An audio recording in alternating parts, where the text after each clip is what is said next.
மோசேயின் மரண செய்தி.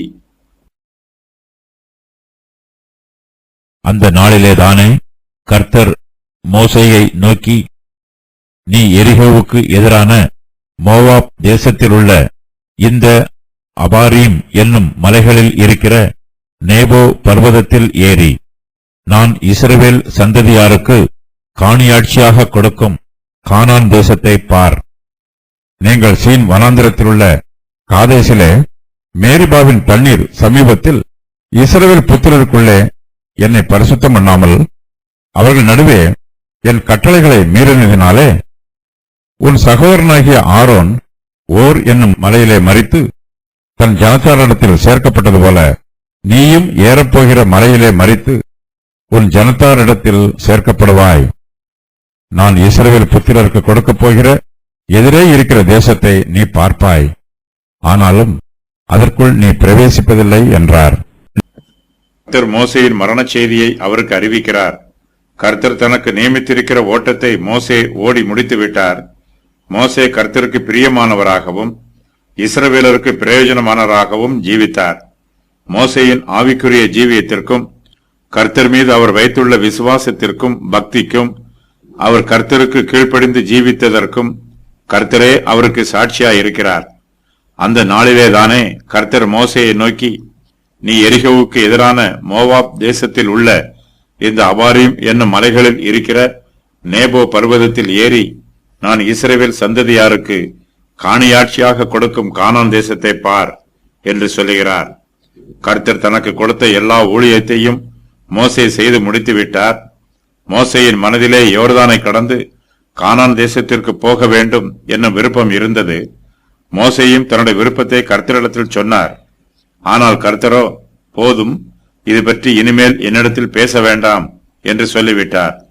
மோசே யோர்தான் நதியை கடந்து கானான் தேசத்திற்குள் பிரவேசிக்க மாட்டார். மோசேயின் பாவத்தின் நிமித்தமாக கர்த்தர் அவருக்கு இந்த தண்டனையை கொடுத்திருக்கிறார். மோசே செய்த பாவத்தை கர்த்தர் இப்போது மறுபடியுமாக அவருக்கு ஞாபகப்படுத்துகிறார்.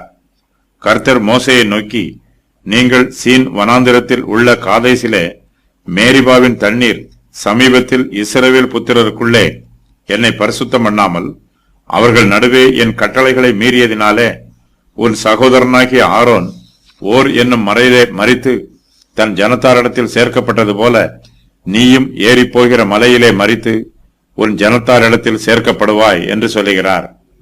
இஸ்ரவேல் புத்திரர் நடுவே மோசே கர்த்தருடைய கட்டளையை மீறிவிட்டார். கர்த்தரிடத்தில் பாவம் ஒன்றும் இல்லை, ஆகையினால் அவரை பரிசுத்தம் பண்ண வேண்டிய தேவையும் இல்லை.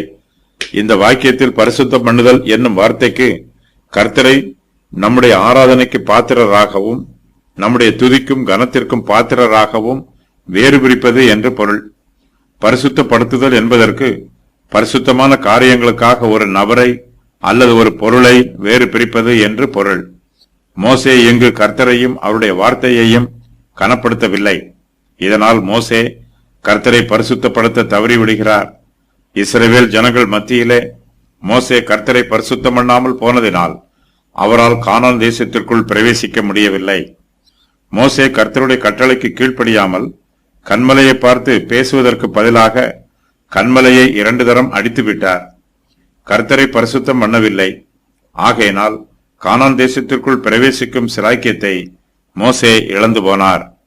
கர்த்தர் மோசேயினிடத்தில் பேசும்போது மோசேயின் சகோதரனாகிய ஆரோனின் மரணத்தை பற்றியும் அவருக்கு ஞாபகப்படுத்துகிறார்.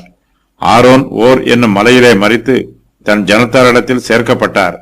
ஆரோனைப் போலவே மோசேயும் நேபோ பர்வதத்தில் ஏறப்போகிறார். அங்கே மோசே மரித்து தன்னுடைய ஜனத்தாரிடத்தில் சேர்க்கப்படுவார். மோசே மரிக்கும் முன்பாக நேபோ பர்வதத்திலிருந்து கானான் தேசத்தை பார்ப்பார். கர்த்தர் இது பற்றி மோசேக்கு சொல்லும் போது, நான் இஸ்ரவேல் புத்திரருக்கு கொடுக்கப் போகிற எதிரே இருக்கிற தேசத்தை நீ பார்ப்பாய், ஆனாலும் அதற்குள் நீ பிரவேசிப்பதில்லை என்று சொல்லுகிறார். மோசே கானான் தேசத்தை பார்த்தார். ஆனால் அதற்குள் பிரவேசிக்கும் சிலாக்கியம் மோசேக்கு கிடைக்கவில்லை. இஸ்ரவேல் புத்திரர் கானான் தேசத்து ஜாதியாரை ஜெயித்து அங்கு குடியேறியதை மோசேயினால் காண முடியவில்லை. கர்த்தருக்கும் இஸ்ரவேல் புத்திரருக்கும் மோசே பல வருஷங்களாக ஊழியம் செய்தார். ஆனாலும் தன்னுடைய பாவத்தின் நிமித்தமாக மோசேயினால் தன்னுடைய ஊழியத்தின் பலனை முழுமையாக அனுபவிக்க முடியவில்லை. மோசே கர்த்தருக்கு விரோதமாக பாவம் செய்தாலும் அவர் தன்னுடைய பாவத்திற்காக மனம் திரும்பி கர்த்தரோடு ஒப்புரவாகி இருக்கிறார். கர்த்தரும் மோசேயோடு ஒப்புரவாகி இருக்கிறார். கர்த்தருடைய கிருபை மோசேயின் மீது இருக்கிறது. மோசே இந்த பூமிக்குரிய கானான் தேசத்திலே பிரவேசியாமல் போனாலும் அவர் நிச்சயமாக பரம கானானிலே பிரவேசிப்பார். மோசே பூமிக்குரிய கானான் தேசத்தை தன்னுடைய சரீர பிரகாரமான கண்களால் பிரத்யட்சமாக பார்த்தார். தான் பிரவேசிக்கப் போகிற பரம கானானையோ மோசே தன்னுடைய விசுவாச கண்களால் நோக்கி பார்க்கிறார். மோசேயால் பூமிக்குரிய கானானை பார்க்க மாத்திரமே முடிகிறது. அதே வேளையில் அவரால் பரம கானானை விசுவாசத்தினால் நோக்கி பார்த்து அங்கே பிரவேசிக்க முடிகிறது.